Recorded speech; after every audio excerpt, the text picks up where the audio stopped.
Yo Peaches. Alors ce soir j'étais en train de scroller sur TikTok, j'ai vu une go, elle est en train de parler de Minou, mais qu'est-ce que c'est? Bon, t'as assez rigolé. Bref, et quand je dis que je vois des vidéos de gens qui parlent de comment se raser, elles se prennent pour des pros là en blouse blanche, alors que non, moi je vous explique comment avoir un lissage parfait, optimal. C'est juste pour apprendre et même éviter d'aller en institut pour faire des maillots qui coûtent une blinde à des tarifs absurdes alors que vous pouvez le faire toute seule. Non, parce que là j'ai préparé un cours et tout, investissement. Je sais pas si on va bien voir. Vous voyez bien ou pas? Ça, ce sont vos poils. En sachant qu'il y a différents poils. Bien. Là, c'est ta pêche. Toi, quand tu vas te raser, toi, on est d'accord que t'es comme ça. Donc, tu vas te raser. Généralement, on a toujours appris qu'il fallait tout le temps raser dans le sens contraire du poil. Sauf que, si on rapproche ses poils, quand tu vas raser tes poils, le poil n'est jamais droit. Que t'aies les cheveux raides de base, parce que oui, c'est une question de pilosité. Ça dépend de comment est ta pilosité. D'accord? Donc, toi, tu vas aller dans le sens contraire du poil. Ok, tu vas raser. Mais c'est pas fini. Vous vous rendrez compte que, à chaque fois que vous rasez comme ça, il reste toujours un petit point picotant là, voilà. Ou alors, ça va être lisse d'un côté, mais il y a des parties où ce sera pas totalement bien rasé, c'est parce que,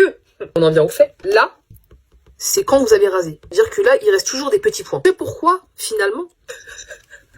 Pourquoi c'est drôle? C'est même pas drôle, ouais. Il restera toujours un peu de poil en fait. Vous avez rien compris. Vous pouvez annuler votre cours que vous avez appris je ne sais où. C'est pas ça. Et c'est surtout pour les personnes qui ont des cheveux bouclés, crépus, nanana. On n'a pas les mêmes poils qu'une personne qui a les cheveux lisses là. Non. La pêche, elle est pas aussi... C'est là que je sors mon stylo fleuri. C'est encore pire qu'un cheveu raide. Comme c'est indiqué sur mon merveilleux schéma, on va devoir raser dans le sens contraire. Pour les personnes qui ont les poils raides ou bouclés, ce sera la même chose. Sauf que les poils bouclés plus frisotants, on va devoir, oui, certes, raser dans le sens contraire du poil.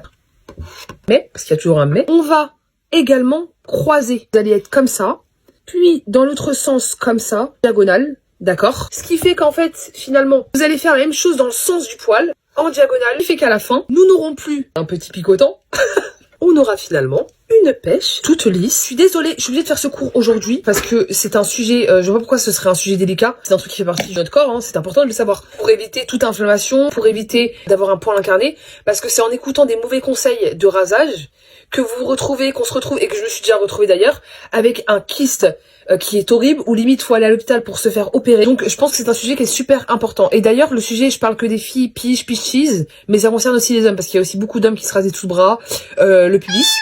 Et il est important de savoir comment on fait. J'espère en tout cas que le cours vous aura plu.